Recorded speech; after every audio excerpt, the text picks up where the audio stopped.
Alléluia. C'est ici que tu as agi dès ta jeunesse.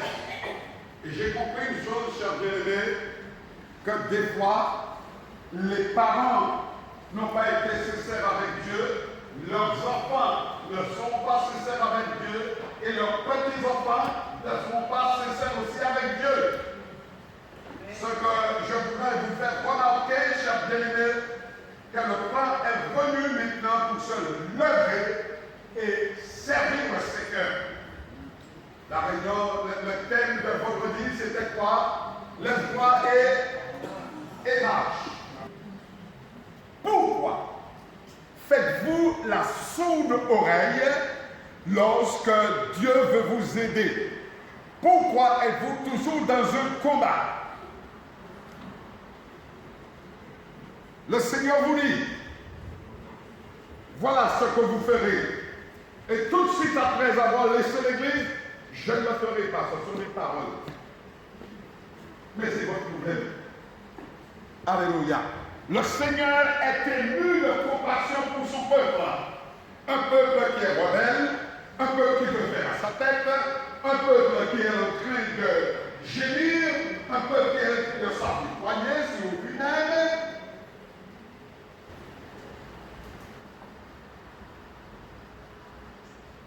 Bien souvent, on veut prendre la place de Dieu. Mais Dieu connaît toutes choses. Pleurez dans votre coin, mais surtout, chers bien-aimés, ne venez pas pleurer devant le sanctuaire.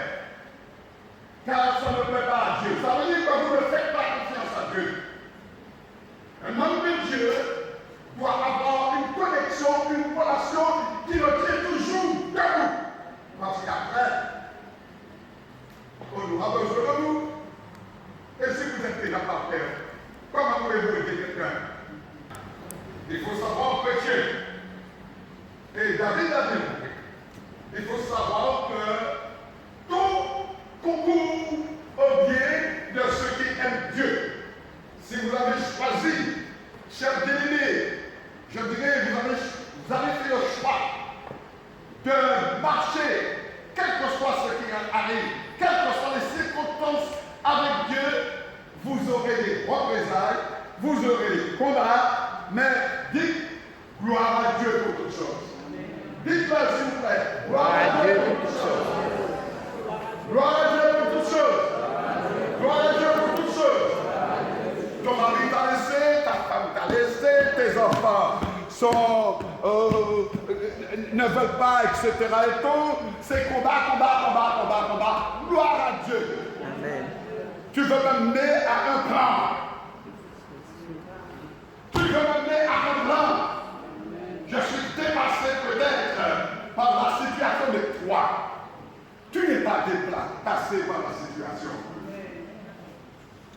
Je reviens. Je rentre en profondeur maintenant dans mon message. Ce n'est pas vraiment un message. Je n'aime pas porter le message maintenant.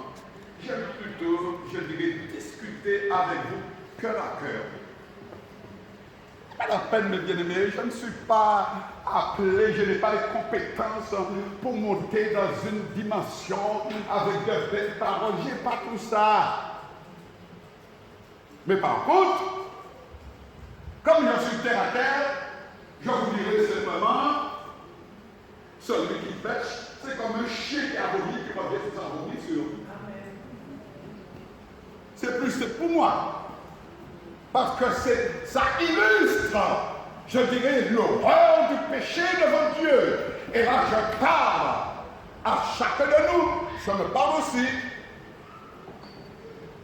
Alors, pourquoi David a-t-il, je dirais, inventé, il a reçu ce chant?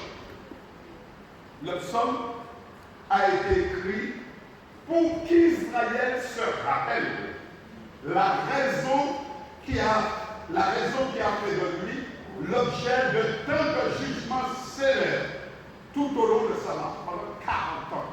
Alléluia. Parce qu'Israël était rebelle. Israël ne voulait pas écouter la voix de l'Éternel. Pourtant l'Éternel parlait. Eh bien, Israël a souffert vous dire que si aujourd'hui, vous ne voulez pas, le bien-aimé, entendre, mettre en pratique la parole de Dieu, vous allez souffrir. Je vous le dis clairement, je ne vois la malédiction pour personne, c'est simplement la connaissance de Dieu. La connaissance de la parole de Dieu qui me permet de vous dire, soyez dans l'obéissance.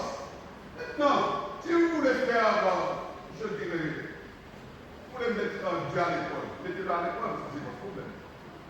Moi, je vous assure qu'à un certain moment, avec mon âge, j'ai dit, sans Seigneur, c'est sans ta récolter.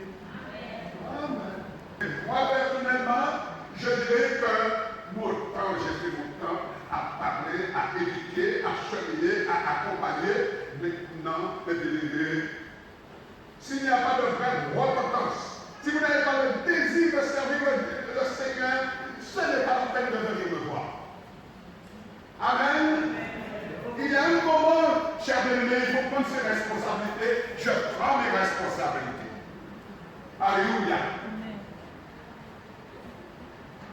Ce chant exhorte le peuple, la communauté à tirer les leçons des échecs spirituels. Alléluia. Et, mes bien-aimés, et le Seigneur nous demande de nous efforcer d'éviter les mêmes situations qu'auparavant, parce qu'il nous parle. Amen. Ne sommes pas abandonnés, chers bien-aimés. Le Seigneur nous parle. Alléluia.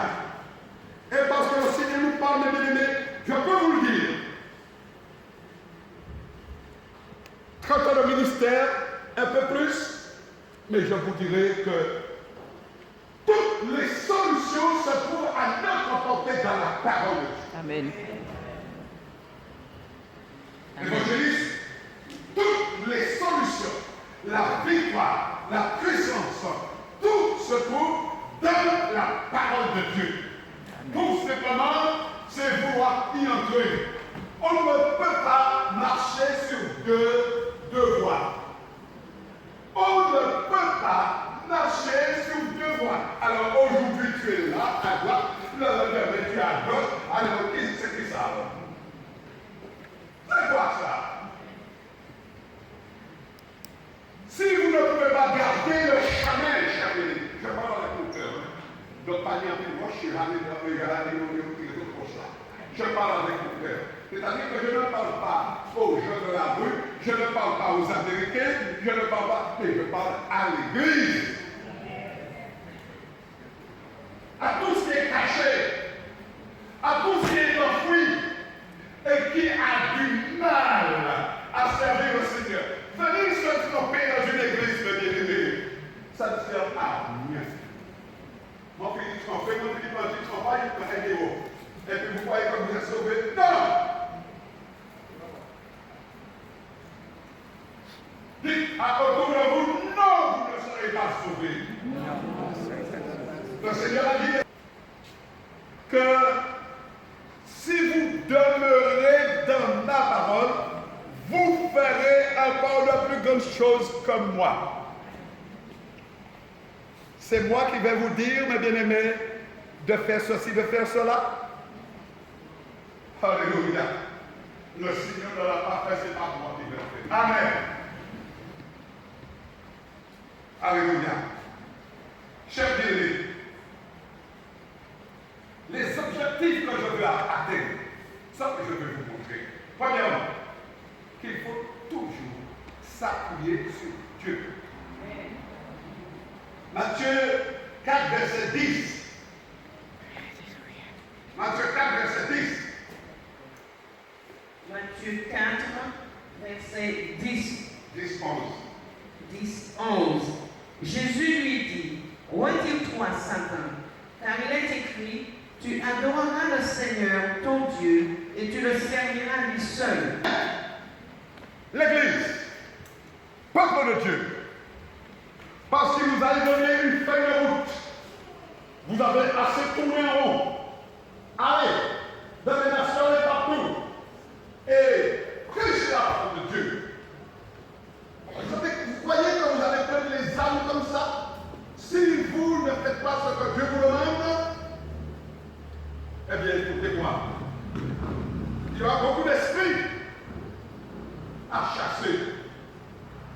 Même ici, chers bien-aimés, il n'y a rien par hasard. Le plus important, c'est d'analyser les situations. Les gens partent, les jeunes partent, les enfants ont du mal, ils ne sont pas intéressés par la parole de Dieu. Pourquoi? Parce que vous n'avez pas chassé les esprits. Vous n'avez pas chassé les démons. Lorsque, chers bien-aimés, nous venons de la présence de Dieu et que nous n'avons pas fait ce qu'il faut, nous n'avons pas donné notre cœur entièrement au Seigneur. Vous croyez que Dieu va amener? D'où viens-tu, Satan? Je viens de me promener sur toute la terre et je regarde les hypocrites. Je les regarde là. Au contraire, c'est moi-même qui les envoie là. Parce que Dieu, je les attends. Oh oh. Alléluia. Le pasteur, il ne faut pas prêcher comme ça parce que je vais les faire fuir. Hein? Oh. Et le Seigneur me dit, à ce moment-là, Josué, mon serviteur Moïse est mort. Et c'est maintenant c'est toi qui prends le relais. Je serai avec toi. Je marcherai avec toi. Mais attention. Attention. Si tu permets l'interdit au milieu de toi, je ne descendrai pas avec toi. Je ne serai pas au milieu de vous. Vous allez danser, vous allez prophétiser, vous allez sauter, mais je ne suis pas là. Parce que je suis un Dieu saint, un Dieu de pensée. Ce que je veux, c'est que le peuple saint.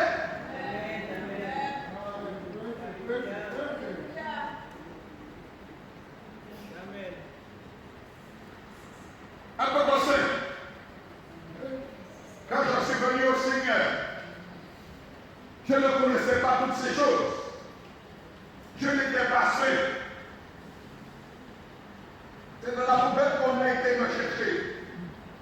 Mais lorsque j'ai su que je ne serai jamais dans le lieu très saint devant le Seigneur, j'ai pris conscience, cher bien-aimé, qu'il me fallait une repentance sincère, des fruits qu'il fallait donc repentir. Et j'ai commencé le travail. Après 30 ans, plus que cela, je n'ai pas encore fini, parce que souvent je suis à genoux lorsque je vois la grandeur, lorsque je vois la puissance de Dieu. Je dis, je ne suis pas digne, Seigneur. Je ne suis pas digne. Fais-moi grâce. Oh! Beaucoup de gens aiment danser, sauter. Beaucoup de gens lèvent les mains.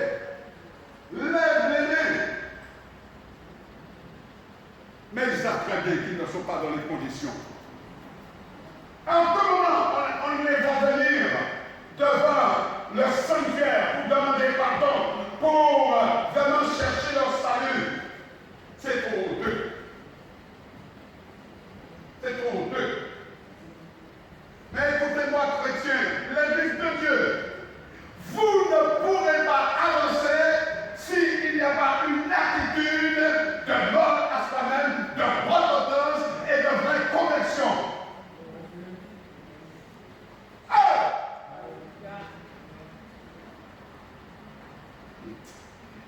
Seigneur Jésus, pendant que je pêche, le Seigneur me montre des choses.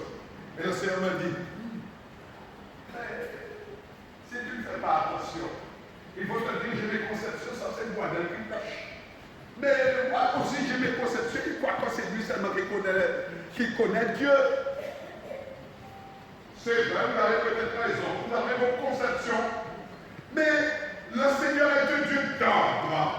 Et il a établi Cornel comme étant le gérant de sa maison.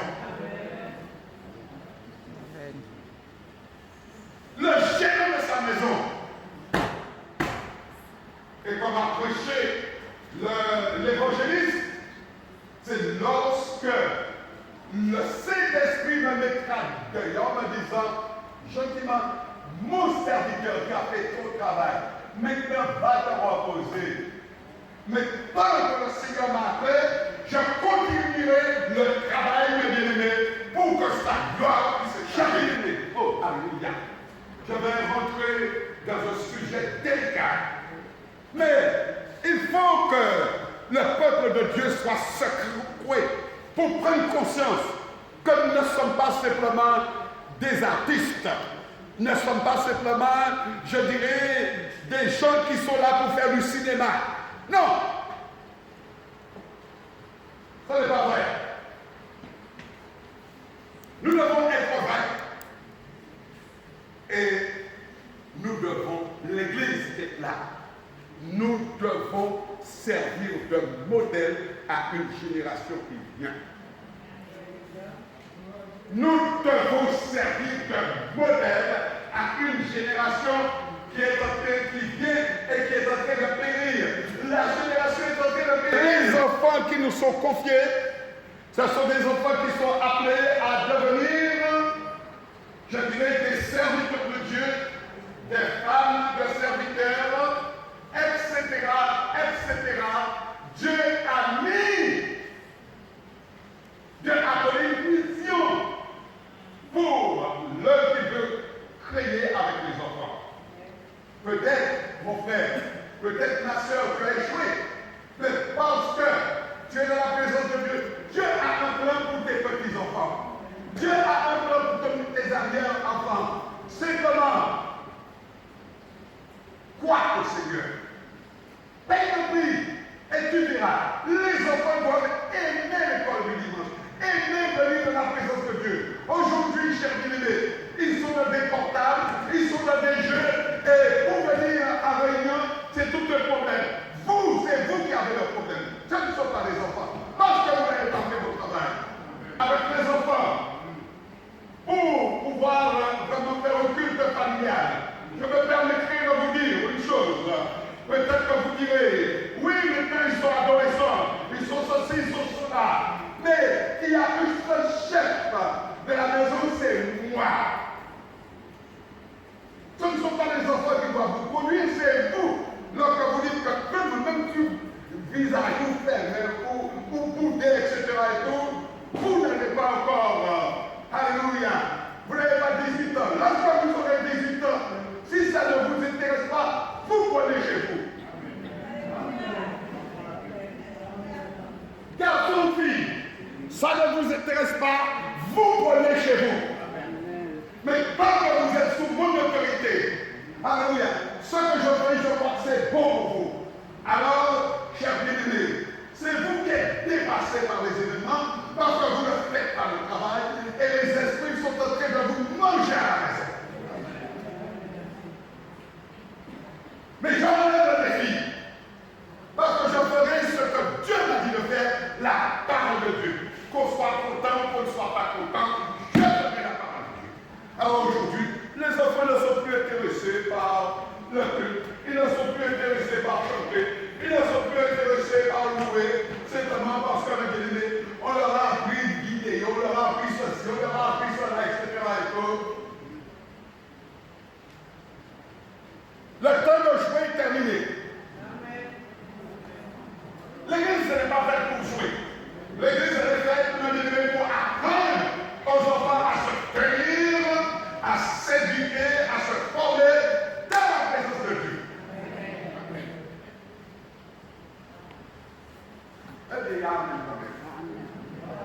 Alléluia. Deutéronome 28, verset 28-29. Aujourd'hui, moi de mon temps, je n'avais jamais vu des enfants maintenant, à peine 13 ans, à peine 12 ans, ils connaissent plus que les bonnes personnes. Parce qu'ils sont capables, même d'enflammer un collège. Parce qu'il n'y a pas d'autorité. Les enseignants eux-mêmes sont débordés. Parce qu'eux-mêmes, en eux-mêmes, il n'y a pas d'autorité.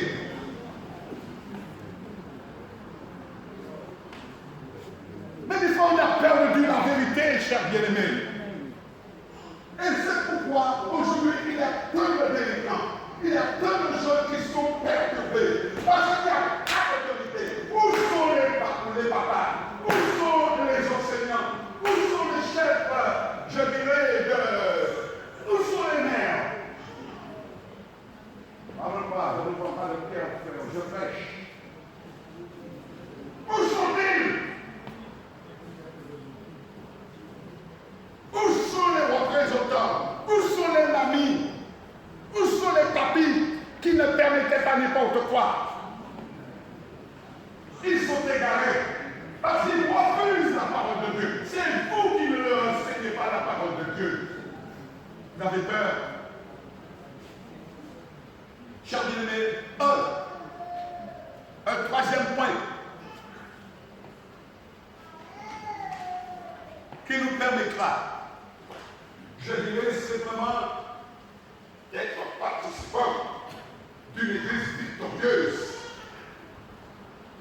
Participants d'une église victorieuse. Parce qu'après avoir tant travaillé, nous avons droit, mes bien-aimés, à notre récompense. Et la récompense, c'est de voir le Seigneur content. Car le Seigneur a dit, alléluia, lorsqu'il y a un seul pécheur qui se repent, il y a vraiment de la joie dans le ciel. Moi, je veux être un producteur de joie dans le ciel. Oh! Un producteur de joie dans le ciel. Amenez les gens à la repentance, à prendre conscience de leur état. Ça m'attriste des fois. Vous ne pouvez pas savoir, cher bien-aimé. Ma femme est là. Elle peut le dire, elle peut le savoir, elle vit avec moi. Lorsque un homme de Dieu, lorsque disciple de Christ, lorsque réellement, mes bien-aimés, on est dans un environnement, tout le lieu est imprégné, impacté. Même les chiens qui sont là vous respectent. Alors allez voir les voisins.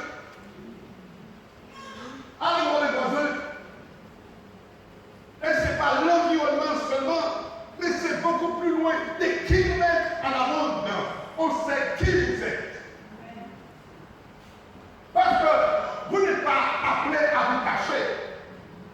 Vous êtes appelé simplement à témoigner que vous êtes fils de Dieu, à montrer, alléluia, que vous êtes de la nature de Christ. Celui qui est en Christ est une nouvelle créature.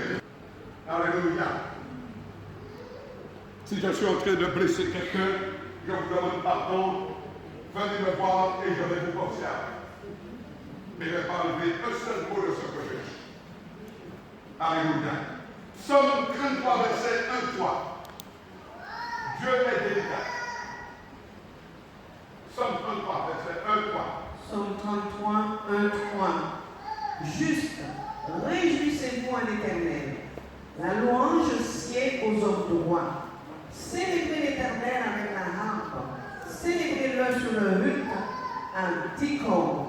Chantez-lui un cantique nouveau. Quels sont ceux qui peuvent vraiment et qui sont acceptés, et je dirais, de la louange? Quels sont ceux qui peuvent réjouir le cœur de Dieu? Quels sont ceux qui permettent au Seigneur de venir et de faire des opérations miraculeuses?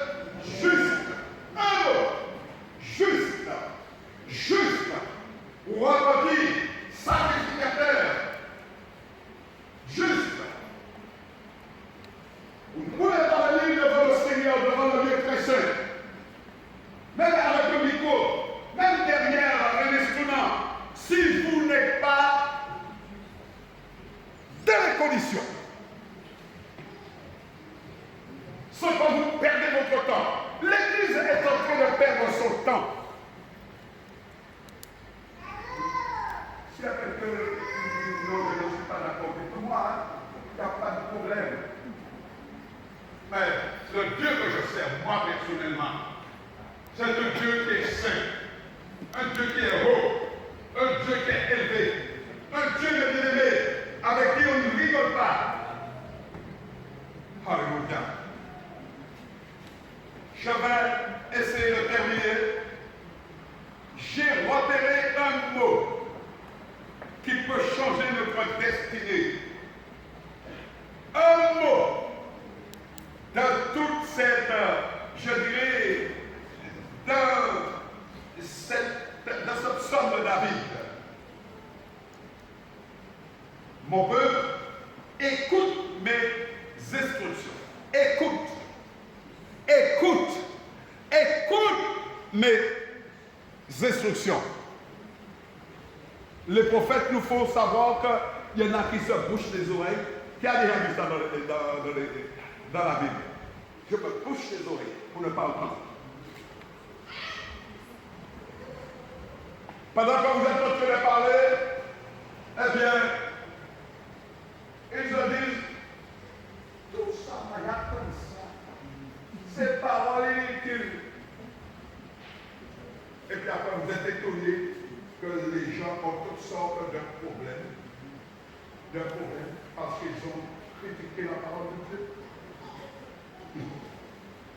Chers bien-aimés, le prophète Ésaïe, bien que ne connaissant pas les îles, s'adressait déjà à nous pour témoigner de l'arrivée de Jésus et pour nous bénir de ce qui est en train d'arriver ici, là. Parce que Dieu est esprit. Et il faut que ceux qui l'adorent l'esprit en vérité. Ce n'est pas ce que vous connaissez qui peut réellement, me dire, vous amener à connaître Dieu. Il y a un travail à faire. Il y a un prix à payer. Lisez-moi, s'il vous plaît. Ésaïe 60, verset 9. Voilà ce que Jésus dit par le prophète. Or, à cause du nom de l'Éternel, ton Dieu, du Saint d'Israël, qui te glorifie.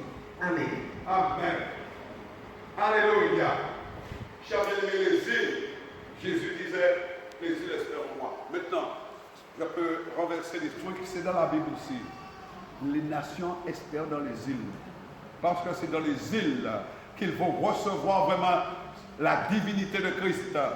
C'est dans les îles qu'ils vont entrer dans une nouvelle restauration.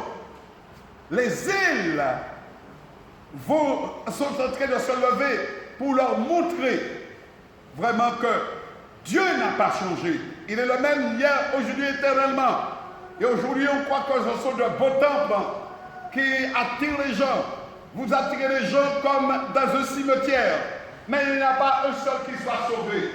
Celui qui est sauvé, c'est celui, qui baigne lui. Parce que Satan va s'occuper de vous. Le frigidaire, le réfrigérateur sera vide. Vous allez faire votre travail. Vous allez, etc. et tout. Il y aura des représailles. Parce qu'aujourd'hui, ce que j'ai compris, c'est que Satan veut la confusion dans le cœur des chrétiens. Il veut la confusion. Je vais là, mais c'est toujours les mêmes personnes, ça n'avance pas, etc. et tout ça. Pendant 40 ans, l'Éternel était avec eux dans le désert. Et combien qui sont sortis de cette génération? Alléluia. Dieu n'est pas sensible à la quantité de gens.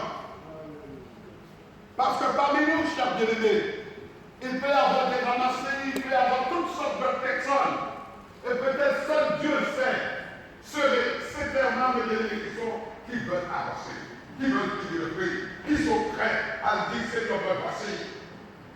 Me voici. Et heureusement encore que Dieu nous cache le cœur des gens. Parce qu'on serait tellement déçus. Vous savez, ma grand-mère parlait de Chahet Blanc-Panier. Chahet Blanc-Panier. Cher bien-aimé, vos genoux ne sont pas par terre là. Vous êtes dans l'illusion totale. Vous êtes dans l'illusion totale. C'est le corps qui est là. Mais l'esprit, le cœur, mes bien-aimés, est loin de Dieu. Je n'ai pas entendu un petit mot. Amen.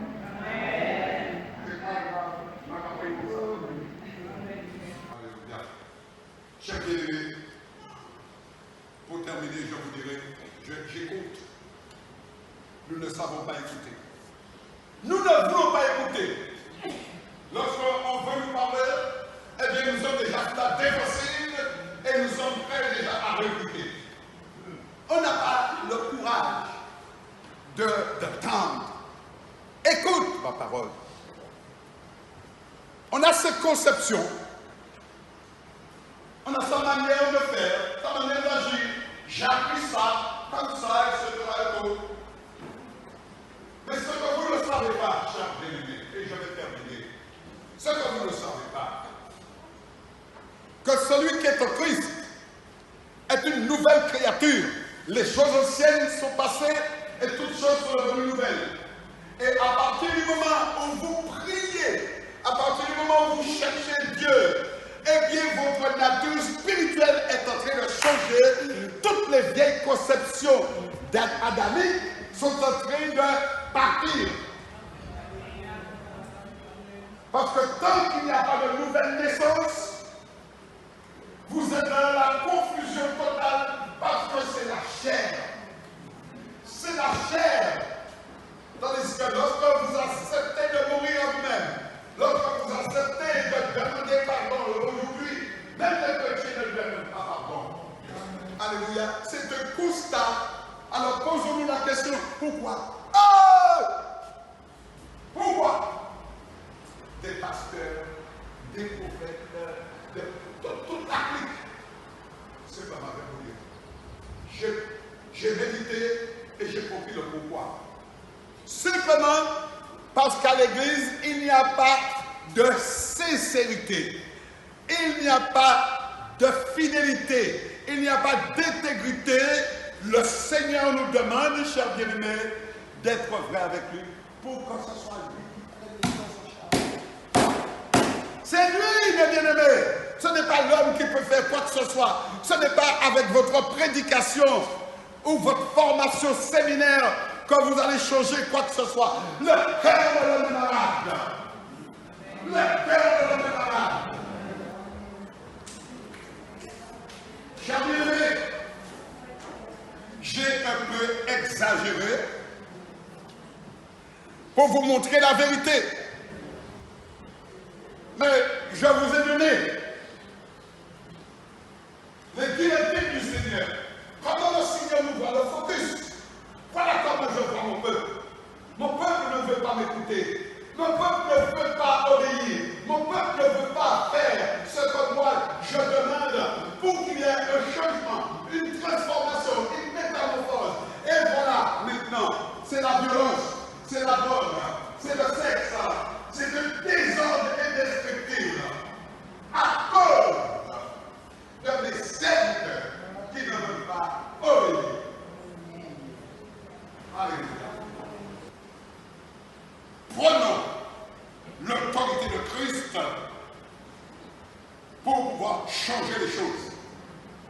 Parce que Dieu va nous demander des comptes pour cette génération. Comme vous gardez que